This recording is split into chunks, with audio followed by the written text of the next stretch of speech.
You are tuned into CrossTalk. My name is Kevin Tachi, and this particular program is geared towards better informing you, the residents of both Whitman and Hanson, about various items, shared information, whether it's ongoing issues, upcoming elections, maybe a new business in town. Today, our guest is Mr. Mike Festa. He is the AARP Massachusetts State Director, and today he's here to discuss a new study that documents the financial strain on family caregivers and the recently introduced Credit Care Act that would provide a federal tax credit of up to $5,000 to those who are eligible. Mike, thank you for joining us and welcome to the program.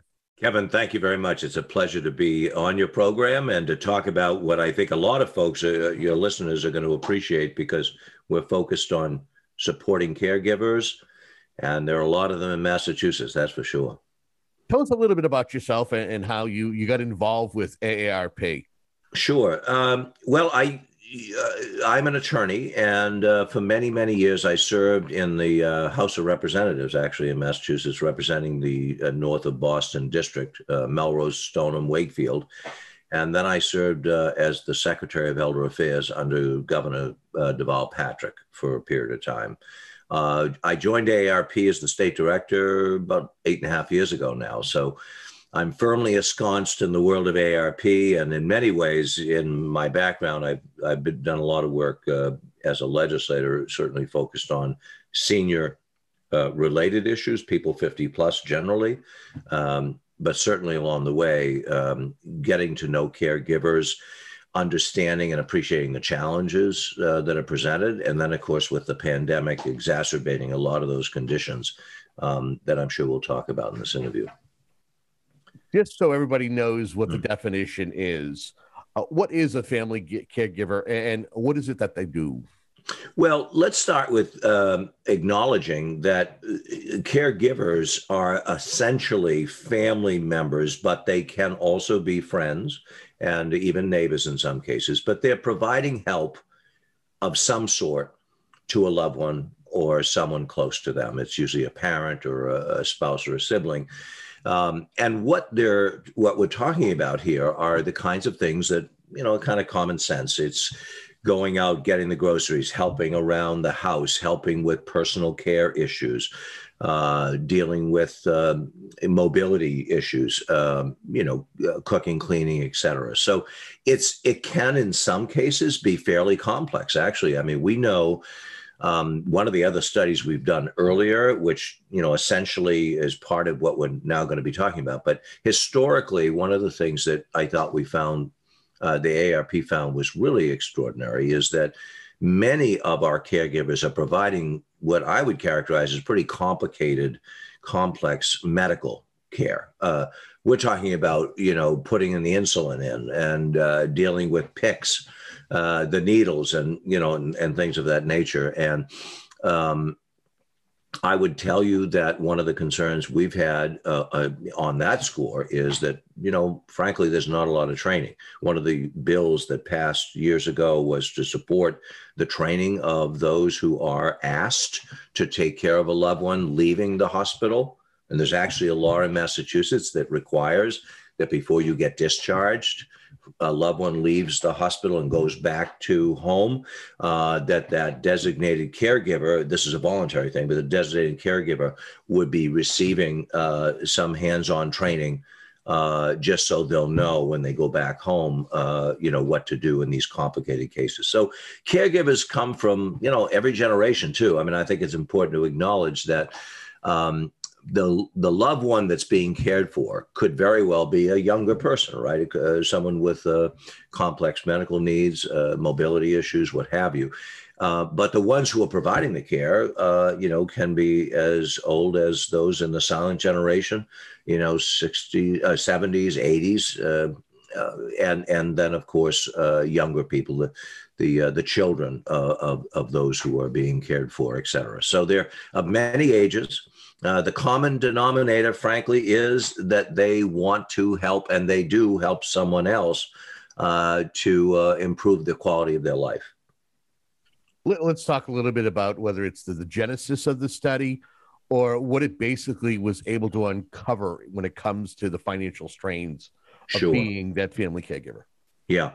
Well, this may be a surprise to your listeners, but the study showed that almost 80% of the people who are caregivers are actually spending out-of-pocket money of their own to help that caregiver. And what's even more, I think, compelling when you think about what those numbers look like is that the average caregiver is spending well over $7,000 a year to support a loved one or someone that they're caring for. And the studies have shown that, and this particular study showed that of that amount of money, that's approximating 25% plus of their actual household income. So it's a big deal when it comes to the actual costs and the impact it has.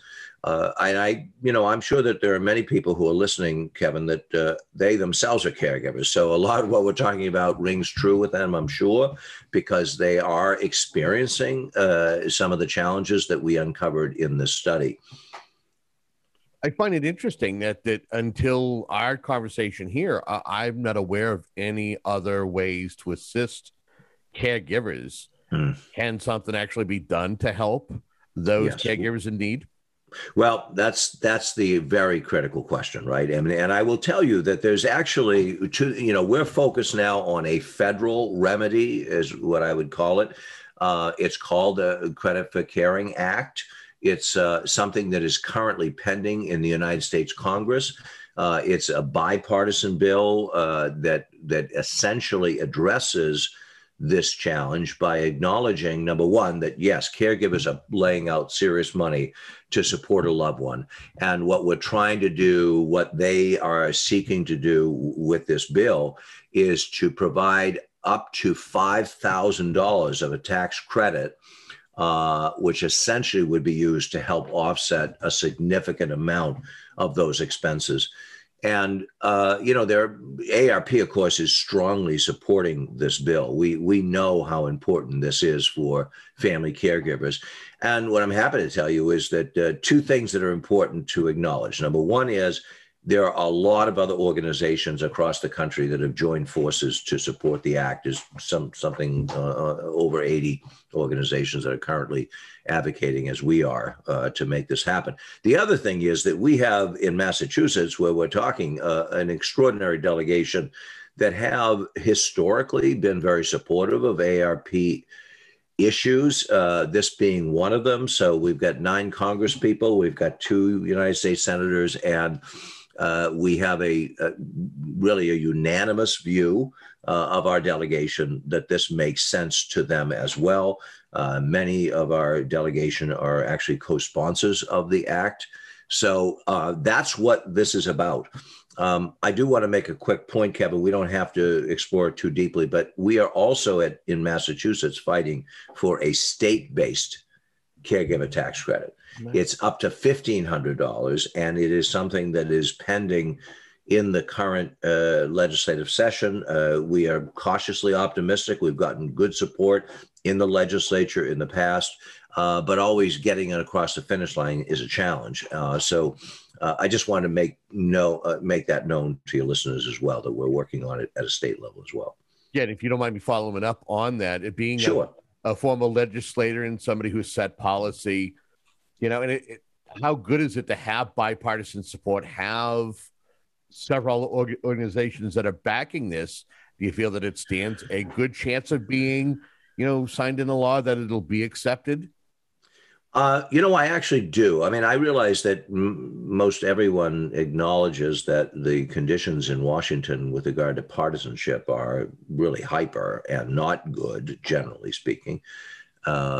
But, there are areas of policy where I think it is fair to say that it cuts across all points of view. And many of those who support the Credit for Caring Act are, conservative Republicans, liberal Democrats, and everywhere in between. Because, I mean, let's face it, we're talking 48 million people who are caregivers around the country. That's a lot of voters. That's a lot of people, constituents that our Congress people care about.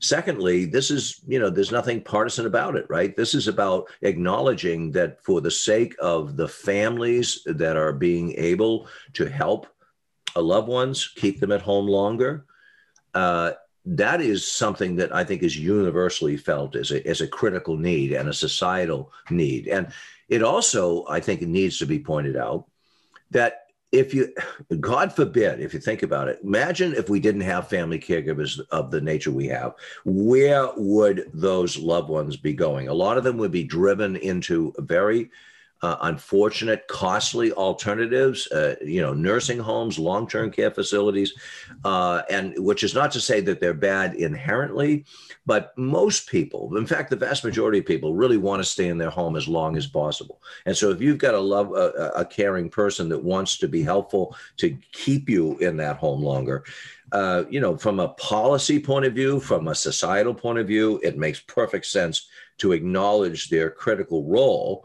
And on a financial, frankly, to help taxpayers, the more people are staying home longer means less people hitting that system where it costs, between $10,000 and $15,000 a month to keep someone in a nursing home. So it makes sense for a lot of reasons. And I would say one other thing, which is that when it comes to the bipartisan approach, this is the AARP MO. I mean, we are frankly, I think the strongest lobbyist group for older persons in this country. We have historically been, very strong, very engaged, obviously, in supporting Social Security, solvency, fighting for Medicare, protecting older folks in a variety of ways. So this is our bread and butter work. But everything we do, we always promote a bipartisan approach because we recognize that, number one, as an organization, we are nonpartisan and we don't, we're not giving money to candidates. We're not endorsing candidates. We are focused on the issue. And so if a person who's running for office is with us on the issue, that's where we will share that information with our members. So it's all about being bipartisan. It's all about acknowledging, in this case, with the Credit for Care Act, we have a lot of an impetus to get the bill passed. And I would make one last point, Kevin. I apologize for going too long, but I wanted to be sure to cover the fact that there is a lot happening in Washington when it comes to supporting caregivers and home and community-based care generally. The Biden administration, as most of your listeners may be aware, they're doing an initiative to expand long-term care options, support for long-term care. It's the personal infrastructure that the president and some of his cabinet have been talking about. And while that it clearly has a tough row to hoe because there's a lot of money involved, I think similar to the Credit for Caring Act, it all boils down to acknowledging that we are in a world where, caregivers and cared for people really need the support of government to ensure that this can continue. And this credit is obviously going to make a big difference for people's pocketbooks.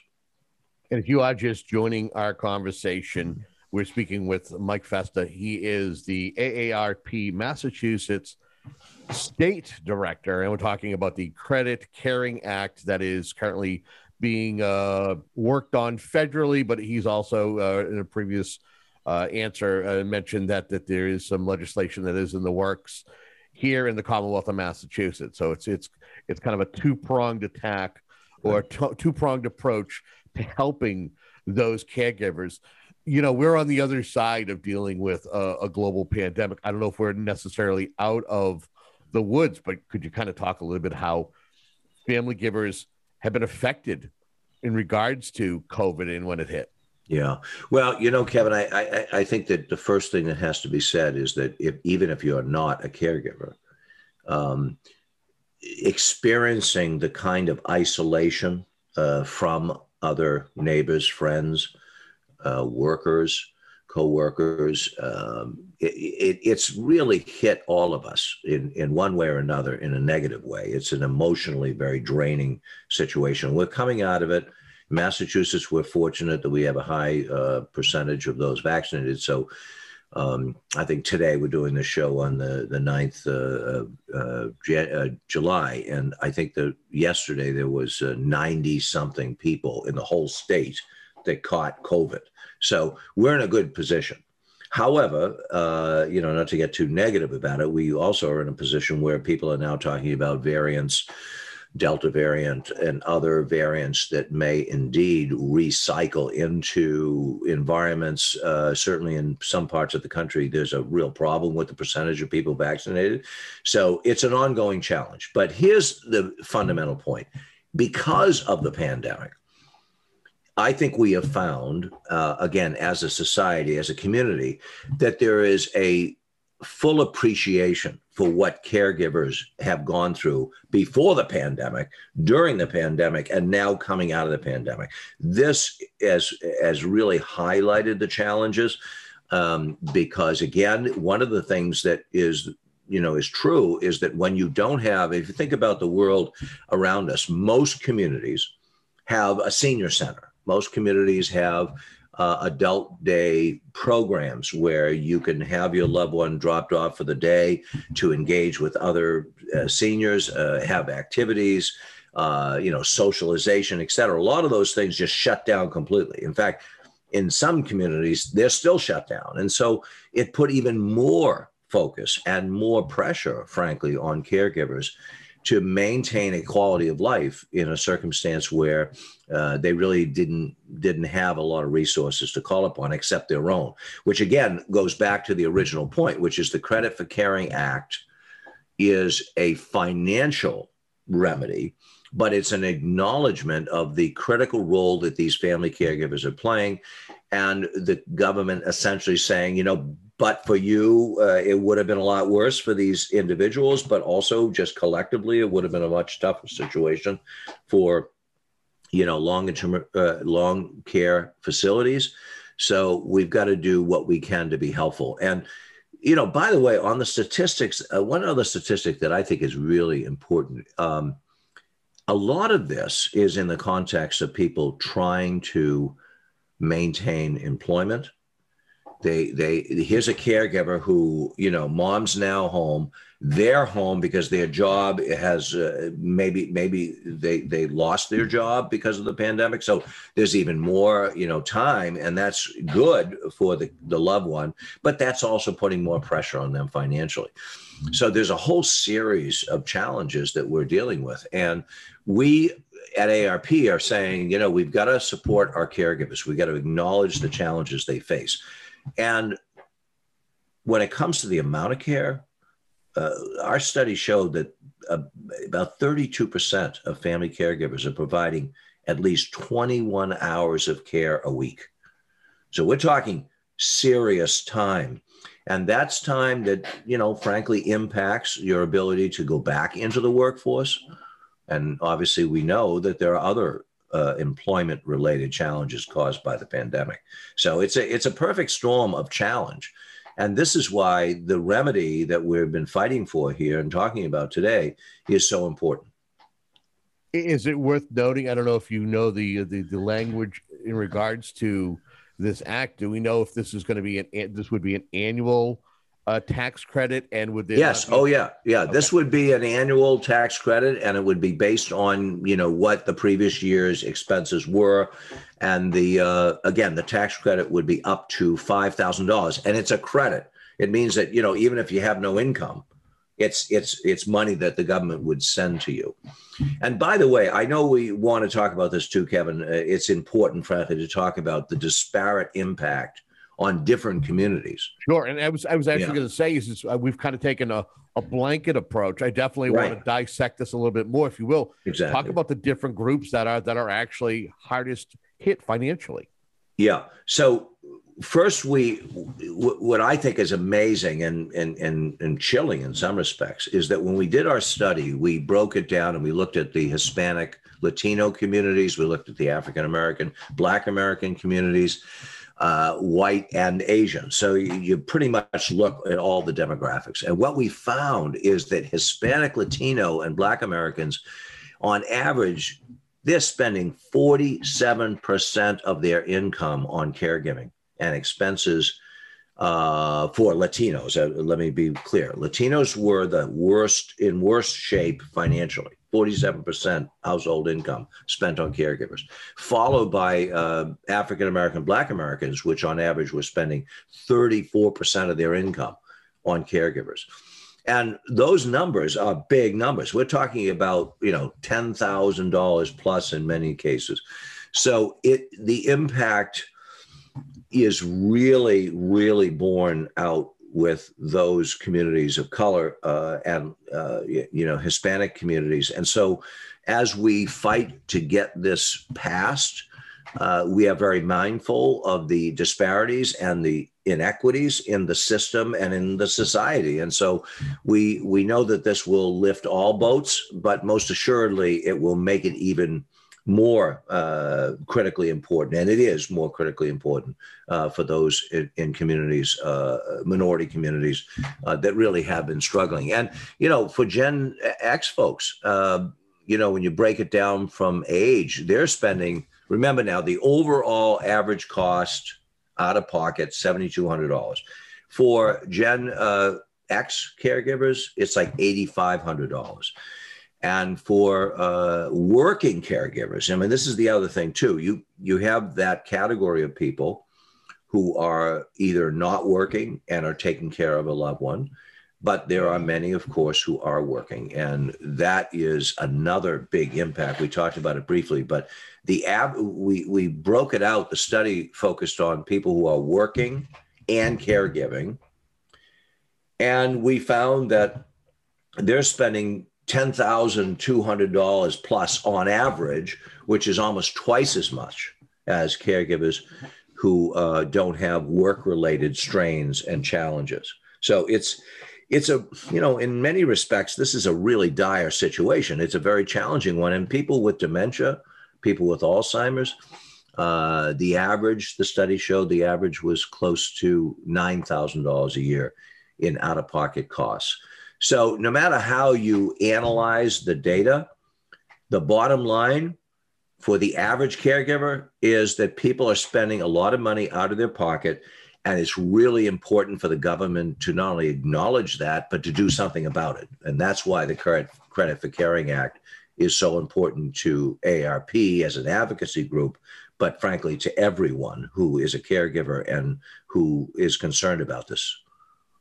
You are just tuning in. We are speaking with Mike Festa. He is the AARP Massachusetts State Director, and we're talking about the cost of caregiving, a new study that has been conducted about the financial strains, and AARP's endorsement of tax credits.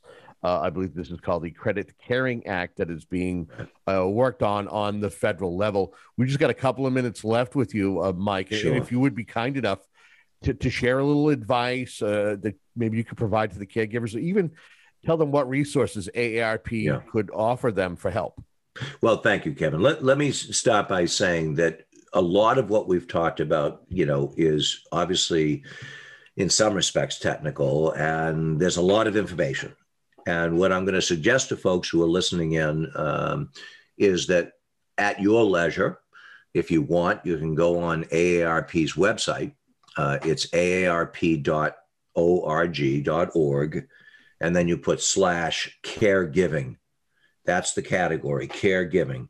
And when you get on our website, you will find a wealth of information and resources that can connect you and provide you with what we think will be very helpful if you are a caregiver or the one being cared for, who would like to be helpful to their caregiver, and so get that information. And I would say that we'll probably mention this one more time before we do the wrap, Kevin, but suffice to say, no matter when, what time of day or what day, you're thinking about this, you can always go on that website and you're going to get a lot of information. The other thing I would say is that it is really important to acknowledge that we're in the middle of this political, sort of calendar, and a lot of the effort, that we encourage people personally, frankly, is to share your concerns with your local state legislator, as well as your United States congressperson or senator, because they need to hear from you. The good news, as I said before, in Massachusetts, we have a delegation that's very supportive of caregivers in general, and in particular, the Credit for Caring Act. But I think even for those who support it, it's nice to hear that from constituents. So that's another thing that's not a bad idea, as far as I can see. And again, to remind everybody, the way this works is that you spend money on caregiving, you keep your receipts. It's just, when you think about taxes, you're always looking at documenting, whatever your filing is going to be. But in the case of a credit that you're seeking, add up your bills, and that's where you're going to be putting that information if it turns out to be a new law that hopefully gets passed. And you can then, up to $5,000, get a credit for the money you've paid out of pocket. So that's what we're fighting for. It's not yet the law, but hopefully, because of programs like yours, Kevin, where we can talk about this and make people more aware of it, that more and more Congress people are going to get the message that we've got to get this passed now, because this is a critical time for a lot of caregivers, and they really could use the financial support. In our closing minute here, anything that we haven't touched upon, or anything you want to say to close out this segment that we've had together? Well, Kevin, thank you first and foremost for the opportunity to talk about this issue. I just want to remind the listeners, as I said a moment ago, if you want to get more information about how caregivers can be supported, and if you are a caregiver and you're trying to get resources, both local and national resources, go to aarp.org/caregiving. And you'll get all that information right off, from at your convenience. And so last thing I want to say is this: caregiving is a big part of our world, our society, our community. And we applaud each and every caregiver who are spending. There are 840,000 caregivers just in Massachusetts. Thanks to each and every one of them for doing your part in helping your loved ones stay at home longer. We applaud you, and we're fighting for you, and we hope at AARP that this law gets passed so things can be better for you. We have been speaking with Mike Festa. He is the AARP Massachusetts State Director. Mike, once again, thank you for joining us. It's a pleasure, Kevin. Thank you very much, and have a great summer. Well, that's all the time that we have here. Thank you very much for tuning in to another episode of CrossTalk. Until next time, have a great day.